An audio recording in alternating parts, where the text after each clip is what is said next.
Now, I love the Old Testament because the Old Testament is full of smiting, it's full of plagues, it's full of turning the rivers to blood, and it's full of pushing tent pegs through the skulls of our enemies. I also like the New Testament, but I'm not that brilliant on the whole forgiveness thing. I'm working on it.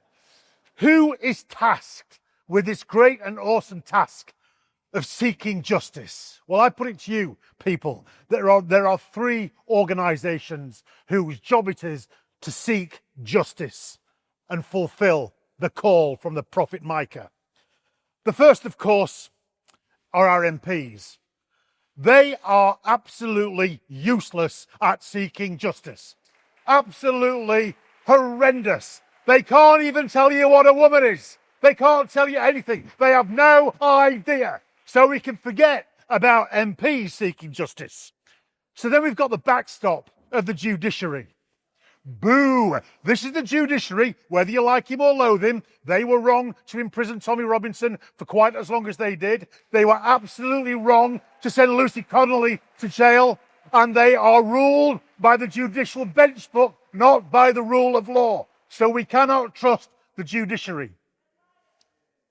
And then, of course, there's my own particular favourites, which are the police. Now then, we're called We Are Fair Cop because we believe that cops, by and large, are fair. Most cops, the vast majority of police officers, join the force for a noble purpose. And they carry out that noble purpose with a great degree of integrity and a great degree of courage, working incredibly difficult shifts. And quite frankly, I am all for the British police. However, there is a politicisation of the police which comes from, occasionally from the top. There are a few chief constables who are absolutely terrible, but for the most part, it's from the mediocre middle. It's a bunch of officers who've risen to a rank above their policing ability, and the only way that they can continue to climb that slippery pole is to bring politics into policing. And this, ladies and gentlemen, is where Fair Cop comes into its own, because it is our job to drive out politics from policing. What we want is a police service that serves everybody, regardless of creed, regardless of colour, regardless of everything, without fear and without favour. We don't think this is too much to ask. The problem is that we have in this country a thing called the College of Policing. And the College of Policing was set up in 2012 in order to bring standards higher, to professionalise our police force. Well, its recent company accounts issued on the Companies House website says this: the College of Policing, I'll give you some facts, it costs us £77 million a year. It has a salary base of £35 million a year. Now then, what do these people do? What does this great College of Policing do? Well, thankfully, they tell us about it in their accounts. It's a long document, runs to over 100 pages, and they celebrate some of their successes. So I'm going to read them out. This, ladies and gentlemen, is what you are getting for your money. They refurbished their conference suite. They've installed 16 EV charging points. They've purchased EVs to the training delivery fleet. They've reduced their plastic. They are auditing their waste, but unfortunately they admit there was a 6% increase in food waste. Boo! What are they doing for their money? They are delivering an LED light replacement program. And to top it all, they are converting standard urinals to waterless urinals. This is what our great College of Policing does with the £77 million that our government gives them every single year. You will look in vain for any commentary about how we are doing in terms of solving crime.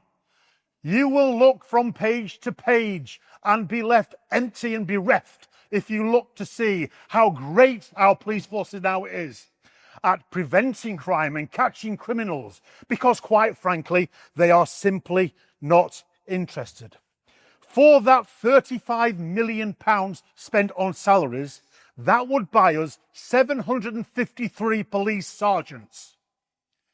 It would buy us 1,000 coppers on the street. And this is why my ire is not against regular police officers, but against the absolute pits, the stink, the waste that is the College of Policing. It needs shutting down. It should have been shut down years ago, but it needs shutting down immediately.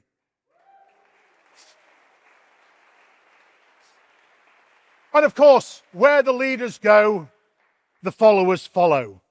And so we have the absurdity, as disclosed on a Freedom of Information request, that West Yorkshire Police spent in 1 year alone £1.3 million on diversity. 1.3 million. Now, if you look, that represents almost 3% of their budget.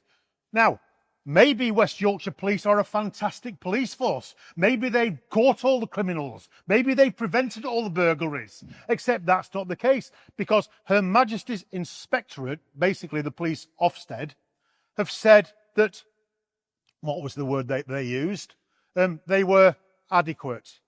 Well, you and I know if something is adequate in today's speak, it means that they are absolutely pants. In fact, they are so bad at actually doing the job of policing that if I were to suffer an assault in Wakefield, I would be tempted to crawl across the border into South Yorkshire before I reported it. That's how bad West Yorkshire are. 6 positive action ambassadors on £60,000 each. A head of DEI on £92,000.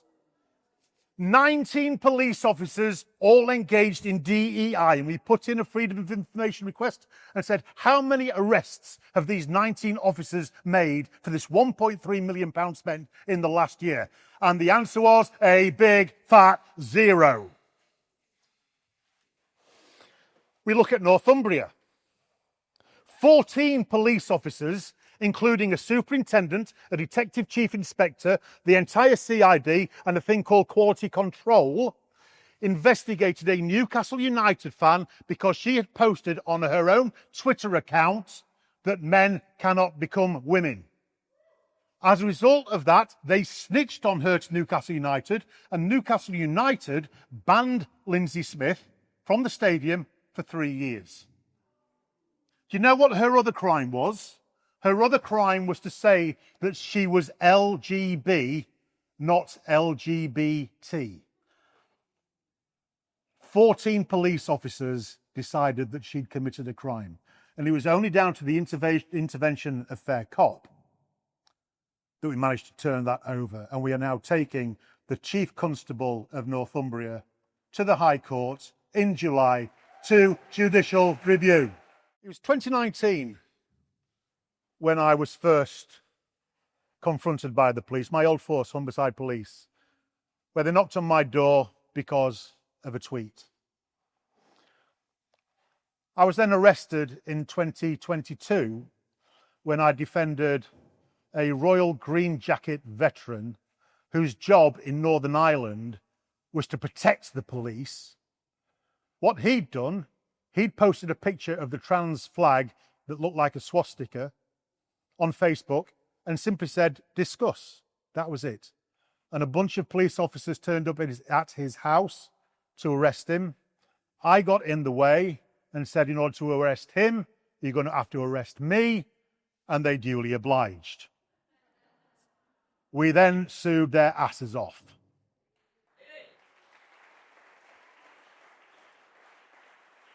The last time that I had a run-in with the police was in December of this year. I'd been stalked by a police officer from Leicestershire for over 2 years. He'd sent me over 5,000 messages. He'd reported me to every single chief constable in the country. He reported me to the anti-terror unit. And bizarrely, this is whilst he was a serving police officer, he said that I was in league with Suella Braverman and that we were running together an international terror organization that had set off a bomb in Colorado. I eventually got this guy sacked and placed on the barred list. But the story doesn't end there. Because in, what was it, about 2 years, remember when Baby Reindeer came out on Netflix? Okay, so actually it's a great, great program. I wrote an article for The Critic called My Police Stalker. You'll find it if you look up Harry Miller and The Critic. And the police officer that I wrote about reported me to the police because he said that I'd caused him a huge amount of distress by misgendering him. Never mind the fact that he sent me 5,000 messages, never mind the fact that he was placed on a barred list. When I wrote about it, a quite sympathetic article actually, he reported me because I'd misgendered him.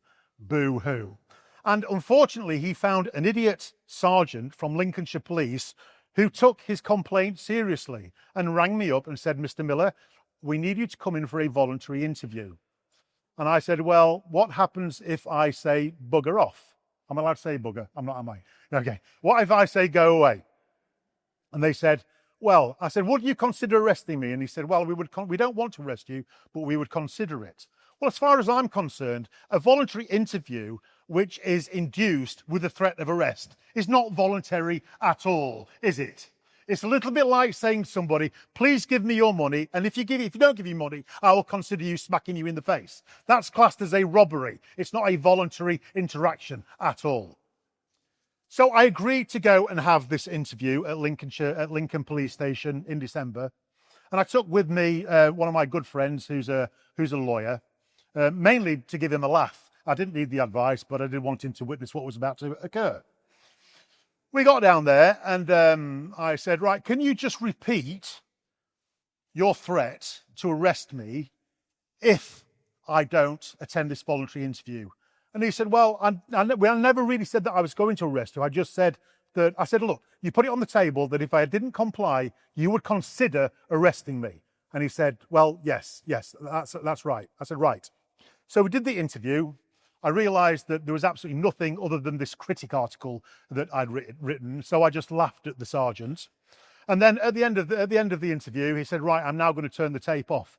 And I said, no, thank you, keep it running. And he said, well, why do you want me to keep it running? I said, because I'm now arresting you.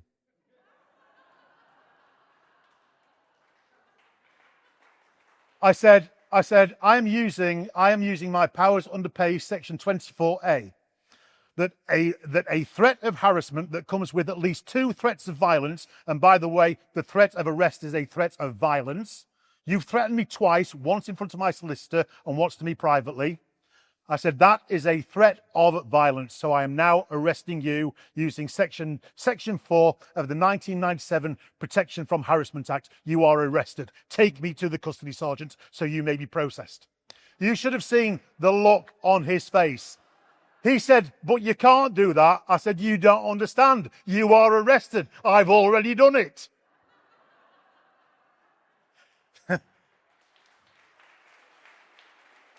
Needless to say,